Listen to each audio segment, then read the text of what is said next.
Now, let me give you this information that I've gotten about Honduras. And inside the news notes, you'll see this. Backgrounder, the Honduran ZEDEs, ZEDE, backing the U.S.-backed push for leadership control in the Honduran elections. Now, there has been a dispute about the Honduran elections, and they haven't finished the counting on that. But it does look like a pro-Trumper is going to win. Two of the three major candidates were pro-Trumpers and pro-ZED. Now, what is the ZED? The ZED is the so-called free trade zone. They created about 6 of these inside Honduras. Now, how are these not really free trade, but much more like the old enclosure movement of the British after the Roundheads came in? Because they're using eminent domain. They're taking land, just like we said last night. It's giant corporate fascism. And the feedback loop is coming back to the GOP and coming back to Marco Rubio, as we mentioned last night.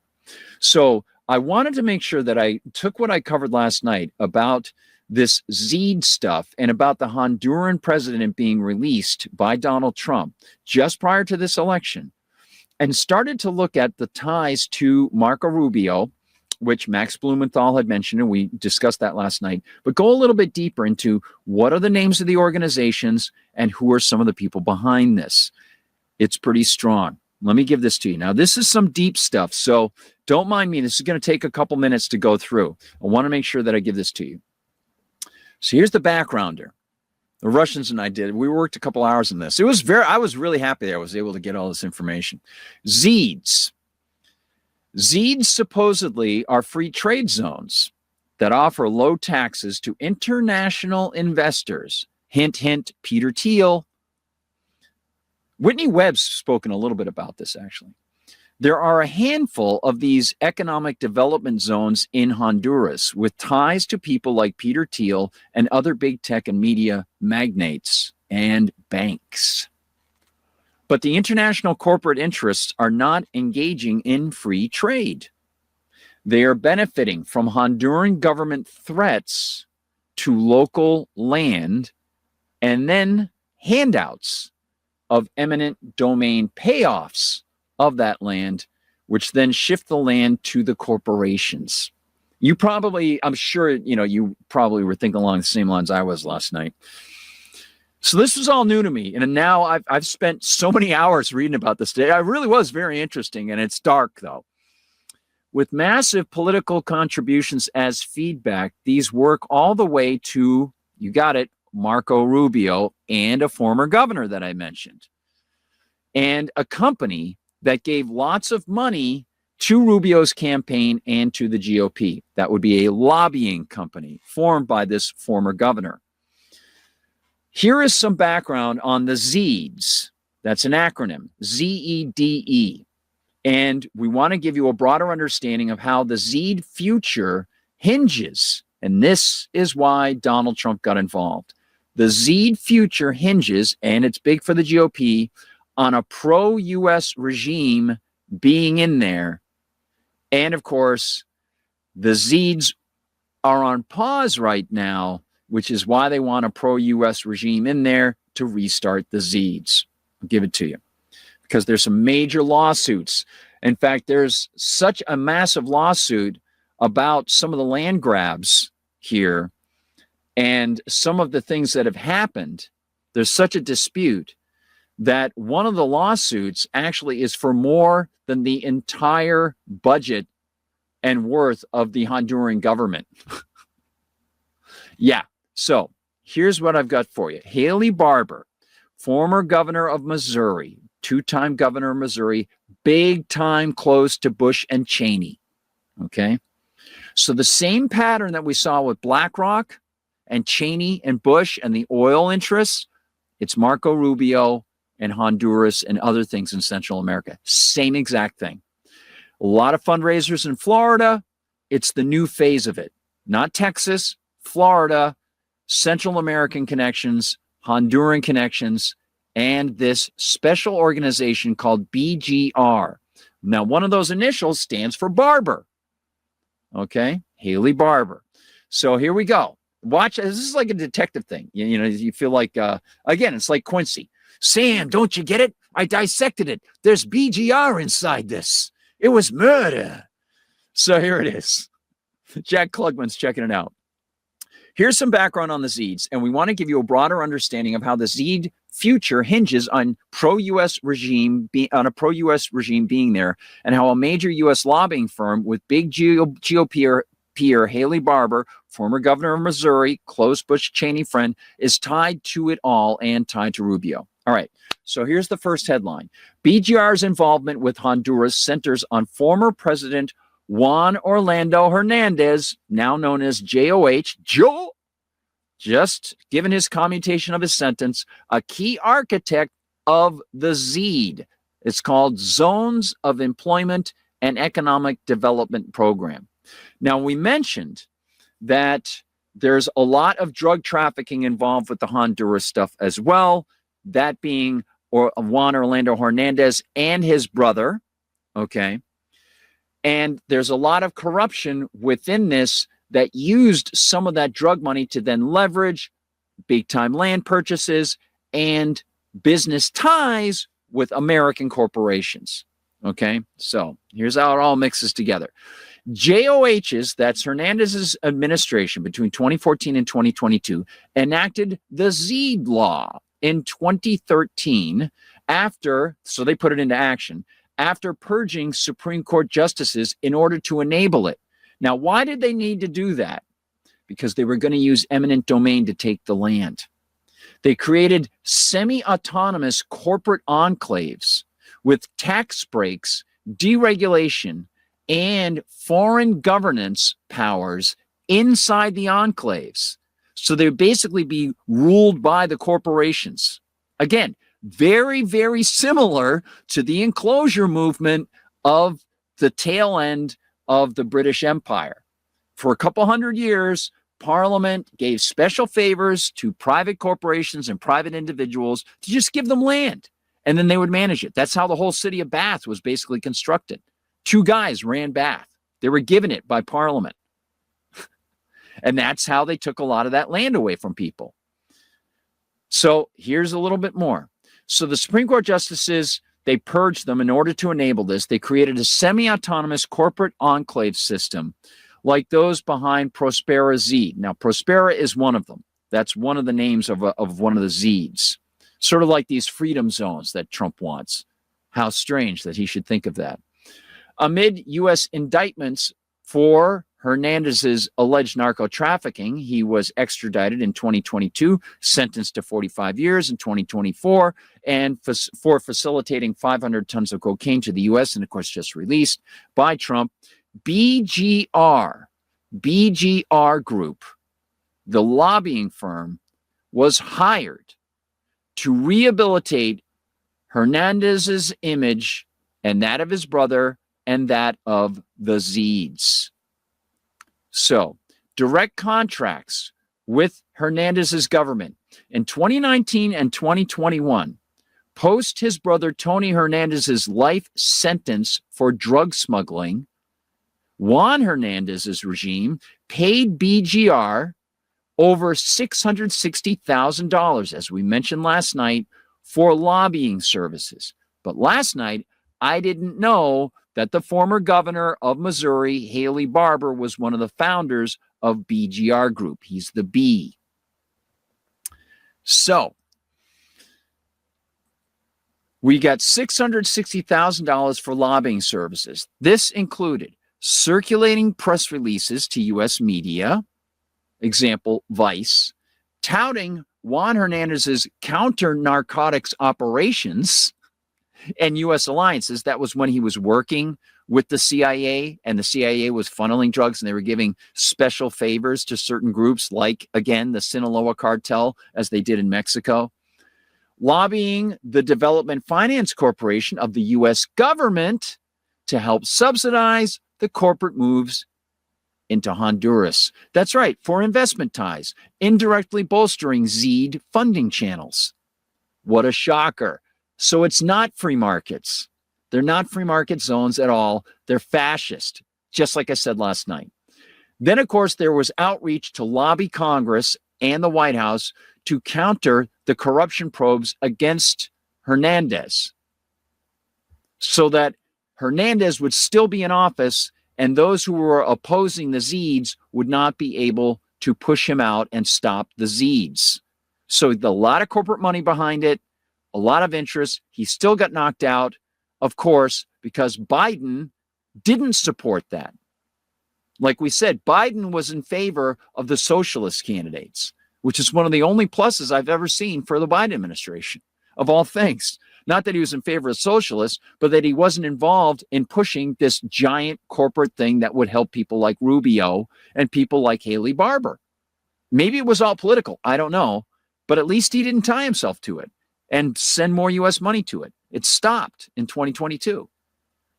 ZEDE protection efforts. While BGR didn't exclusively lobby on ZEDEs, they lobbied for all sorts of things for Juan Hernandez and his brother. Their work shielded Juan Hernandez's entire agenda. Prospera ZEDE, which was the flagship one, was backed by Peter Thiel and Mark Andreessen. Have you heard? I've heard Whitney Webb talk about this. It all came back to me. I was like, oh yeah, Whitney's talked about this. They relied on stability guarantees. And of course, in 2022, there was a repeal by the new president, Xiomara Castro. So that was a big blow because they were all set. They were all set to start these things off. Big corporations that invested billions of dollars in running these communities, these towns. They thought they were going to be tax-free. They were setting up AI headquarters, lots of buildings, land being purchased at rock-bottom prices. Otherwise, people be thrown off their lands. Let me give you this. Post-2022 ZEDE repeal by President Xiomara Castro, BGR alumni and allies amplified GOP pressure against Castro and the move, framing Castro and the move as an assault on the Canadian-American Free Trade Agreement, of all things. Recent filings show Prospera spending $906,000 on U.S. lobbying between 2022 and this year, right? So already you got the corporate money for Prospera with Peter Thiel tied into it, now coming in with $906,000, some of it being spent on BGR Group, Haley Barbour's group, to lobby the GOP. This is a major thing that I had no idea was bubbling behind Trump's second term election here. This is big. This is massive. So this is a payoff. This is Trump paying back obvious support from a lot of these people through BGR. BGR's role extended to narrative control. Now, in September of 2024, the Supreme Court, which now was composed differently under this new president, decided that the ZEDEs were unconstitutional. Okay, so let me show you what has transpired because of that, all right? Now, I've got a lot of links here, so let me show you. There's this one. Okay, now inside, this is from actually Inside Climate News, of all things. In Honduras, so-called libertarians, not really, this is fascism, and legal claims threaten to bankrupt a nation. So they're giving libertarians a bad name here, obviously. One of Latin America's poorest countries faces a wave of claims from foreign investors seeking billions of dollars. Chief among them is an American company looking to build a semi-autonomous startup city. This came about a year ago, September of 2024. Okay. Now, again, this is after the Supreme Court changed with the socialist. Now the corporations who plunked down a bunch of money want their money. They're like, hey, this has been stopped. Let me give you this. Roatan, Honduras. Dateline Roatan. Years later, Luisa Connor and Vanessa Cardenas would look back ruefully on the day foreigners visited their beachfront village with plans for a development next door. They had no idea the effort was backed by Silicon Valley billionaires who wanted to build a so-called startup city, or that a relatively new Honduran law would allow them to establish this semi-autonomous enclave, these outsiders to establish it in their town. They could not foresee they would lead a fight against it that would launch their village into national politics and prompt an international legal dispute, threatening to bankrupt the entire country. They thought it was just another hotel. Crawfish Rock is a fishing village, a few hundred people population on the island of Roatan. It is the kind of place where children roam free, scouring the forest for iguanas or catching crabs under the Caribbean's glassy waters. It is also the site of ZEDEs, a libertarian, not really, fascist experiment in market, not really, driven governance, whose backers are suing Honduras for up to $10.775 billion. Did you know any of this stuff? This is what's going on in Honduras.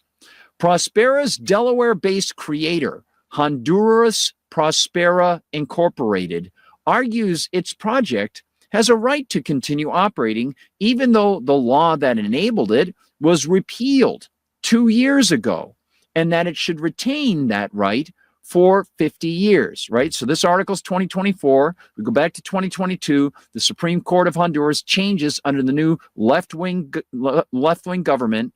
They bring down those laws. They say they're unconstitutional. Now these corporations are suing for $10.75 billion, this one particular Prospera ZED, for this. And numerous corporations are all tied to it. To make this claim, Honduras Prospera cited a trade agreement Honduras signed with the United States. That's the CAFTA agreement, Central American Canadian Free Trade Agreement, right? To make this claim, Prospera cited a trade agreement Honduras signed with the United States where the investors are based, and an unrelated treaty with, of all things, Kuwait. Honduras's Prospera is just one of 15 similar claims against the Honduran government, nearly all of which have been filed since February 2023. So we had September 2022, the decision comes. By February 2023, they're active legally, right? Collectively, investors who brought 4 of the claims are seeking up to $12.3 billion, nearly twice as much as Honduras's entire public expenditures for 2022. The amount sought in the other 11 claims has not been made public. Should Honduras be ordered to pay any of those judgments, it will not have no right of appeal. This is based on this CAFTA agreement, okay? Now, how could this be?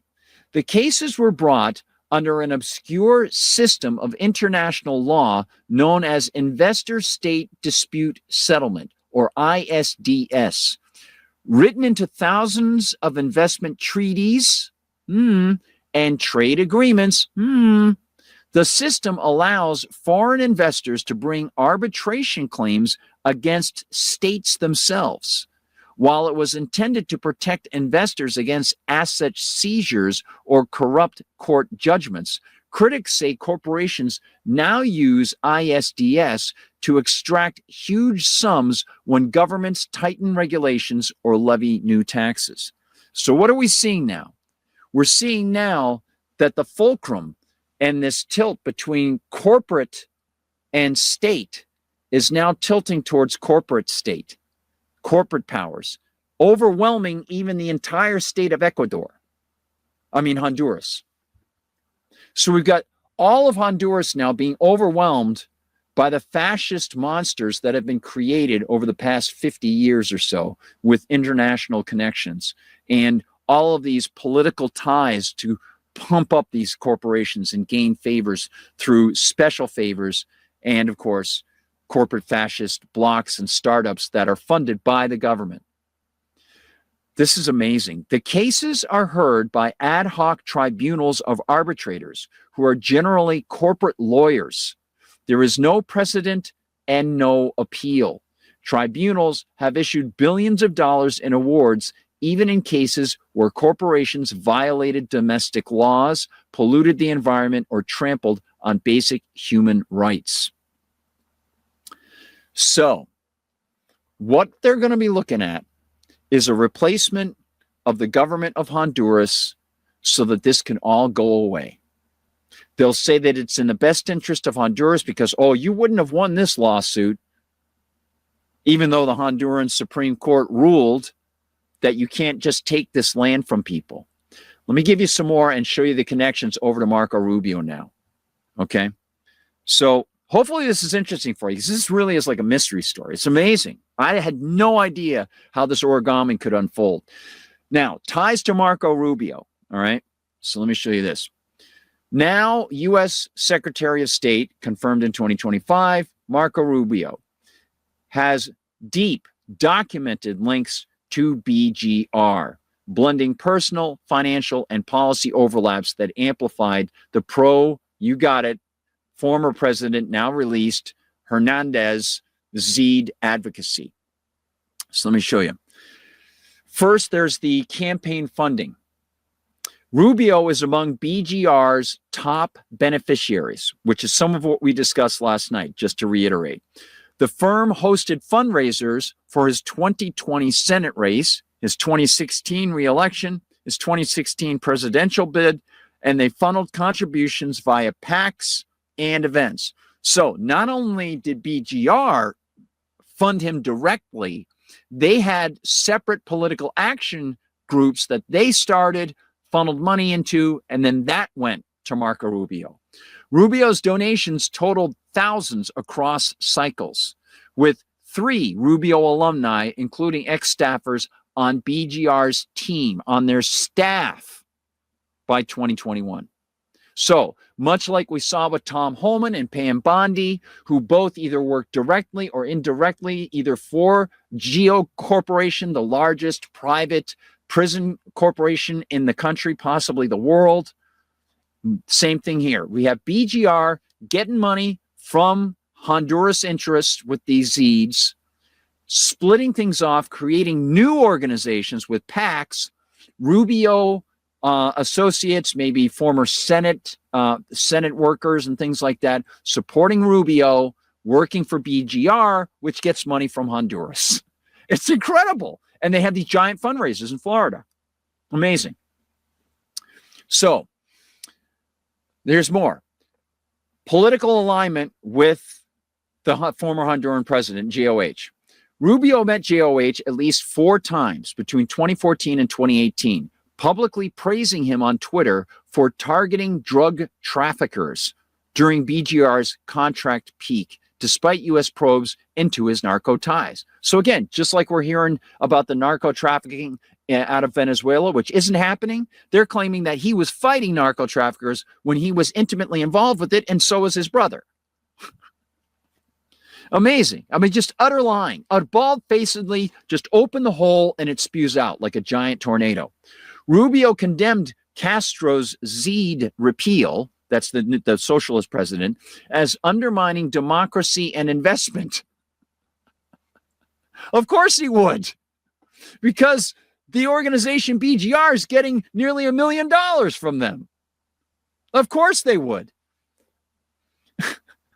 In 2023, oh, and by the way, yeah, Rubio condemned Castro's ZED repeal as undermining democracy and investment, echoing BGR talking points. In 2023, Rubio co-signed letters with Senator Jim Risch, Republican of Idaho, blasting Honduran so-called violence under Castro and tying it to ZED threats.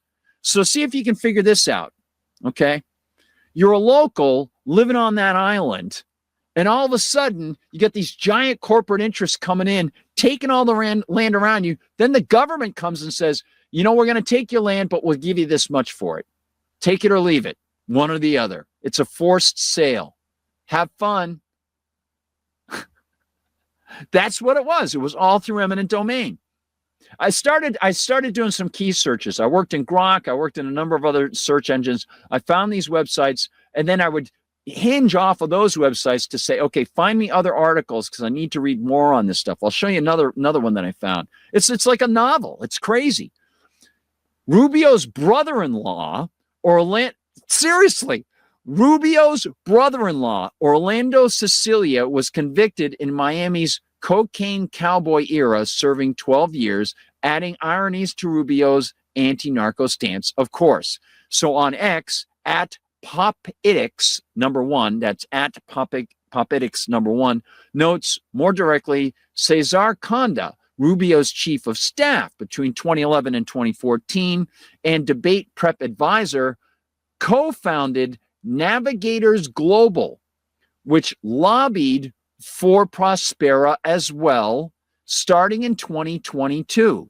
So again, Rubio's chief of staff founded a lobbying group called Navigators Global, which received tons of money. They spent millions of dollars through ZED. And Cesar Conda, a Dick Cheney alumnus who worked with Cheney in the past, targeted Congress to protect ZED concessions. In other words, to protect the lands that have already been given up to ZED, to not have them turned back to the original owners. Recent posts on X linked Trump and his November 2025 JOH pardon announcement to a lot of this influence.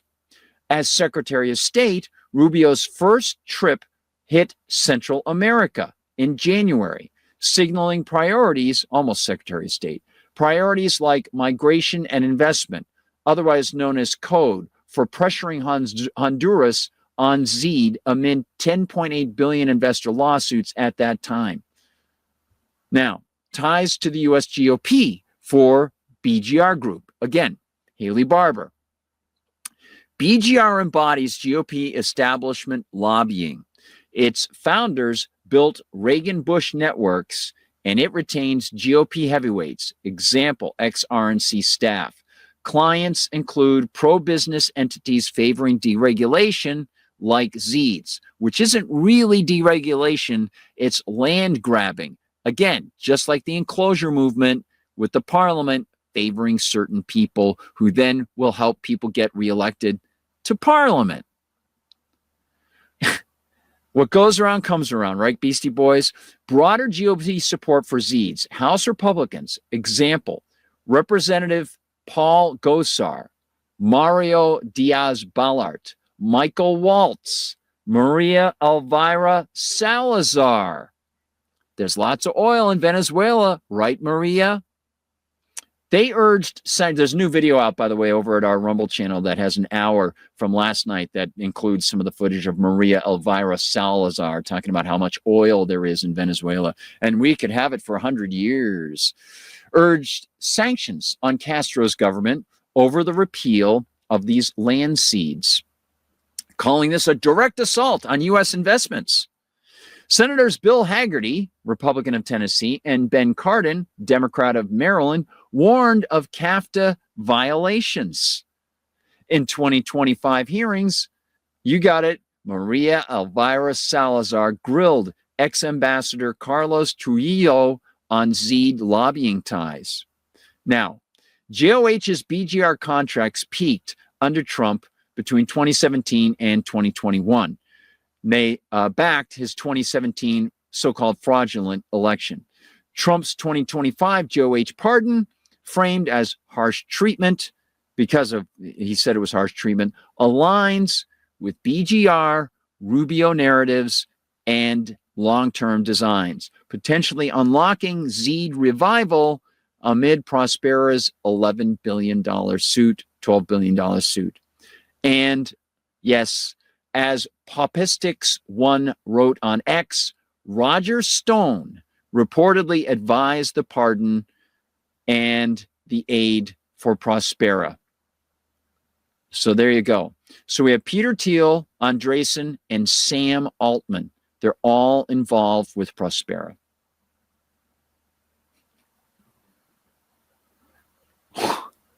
right? Wow. So I just wrote at the end, critics, including Senator Elizabeth Warren, Democrat of Massachusetts, decry this as bullying via investor-state dispute settlements, ISDS, prioritizing corporate enclaves over Honduran sovereignty. Max Blumenthal rightly has noted that the pardon appears to be payback for BGR's influence on Rubio and Trump allies. In essence, BGR bridged GOH's narco-tainted ZED push with GOP power brokers like Rubio sustaining U.S. pressure despite the program's 2024 unconstitutionality ruling. So hopefully that's good stuff, right? What do you think? It's pretty dark. Now, again, you can go back through this and watch it and so on. And, you know, sometimes I try to keep things that are exclusive just for the folks who support the Substack or whatever, but I want to make sure that I gave that over to you because it's just incredible what we're seeing there. The corruption is remarkable. Yes, Jennifer says, it's shocking how filthy, dirty governments are. Absolutely. It's right on, Jennifer. And get your thoughts on this. And I think it's pretty easy to follow when you know these enclaves. I'll show you just one little bit to sort of cement it that I found over here. Okay, so let me just give you this one. I don't want to forget this at all. So this is Latin American Working Group. Okay, LAWG.org. What is a zone for employment and economic development? ZED. Its supporters sell it as a chance for countries to attract investment and increase economic development. ZED is a fancy term to cover up the fact that foreign investors can buy territory and hold complete control over a large portion of land within the state of Honduras. Yes, you read that right. This means the government of Honduras practically gives up its rights over that land. Well, it's not supposed to have any rights over that land, but it's also not supposed to be facilitating people getting the land who don't have the rights to the land. The ZED becomes a state within a state. This law has the potential to undermine the rights of workers, Afro-Indigenous, Afro-descendant, and Indigenous people, and poor farmers, and leave them vulnerable to the whims of private investors as they take more land, more water, because they're building AI zones there. Big, big buildings. In 2021, the United Nations warned the Honduran government that the ZED law could threaten the human rights of Honduran citizens. There are currently 3 ZEDs in the country already. Ciudad Morazan outside Coloma, Orquídea, and the one we discussed, Prospera. There's a hyperlink there too, which is located in Roatan, an island in Honduras. As this sounds bizarre, but ZEDs are not a new concept. It originated with the U.S. economist at New York University, Paul Romer. The law establishing the ZEDs was originally passed in 2013. Former Honduran President Juan Orlando Hernandez, hello, Mr. Trump, was extradited to the United States on drug trafficking and firearms charges, and he intensely promoted this avenue of investment in Honduras between 2014 and 2021. On April 21st, 2022, President Xiomara Castro announced that Congress had voted unanimously to repeal this law, claiming it was a violation of national sovereignty. After the law's repeal on December 20th, 2022, ZED Prospera announced that it would sue the Honduran government for $10.7 billion. The jaw-dropping sum sought by Prospera is equal roughly to 2/3 of the national budget for the fiscal period of 2023. So more than 2022, but only 2/3 of the budget for 2023. Prospera argues that the government is violating the Central America and Dominican Republic Agreement, CAFTA-DR. The ABCs of the ZED law. Let's take a closer look. Article 1 and 2 explains the principal ideas of what a ZED can do. Article 1 claims that these zones are, quote, authorized to establish their own policies and regulations. The Honduran government, in essence, sold a part of its land. No, it claimed land that it couldn't own, private land, to investors that have the freedom to create their own systems on Honduran land. Article 2 states that ZEDs can be national and international financed centers international logistics centers, autonomous cities, international commercial courts, special investment districts, or any other special regime not indicated in this article. So essentially what they're trying to do is create a Qatar in Central America and Honduras. That's what they want this to be. They want it to be the Central American equivalent of Qatar. And that's why with Donald Trump, with all this building stuff and his Jared Kushner connections, you can see how closely he became allied with the AI people like Peter Thiel and others, because they want to have space for their AI buildings. Wow. Holy smoke. Oh, man. Talk about corrupt.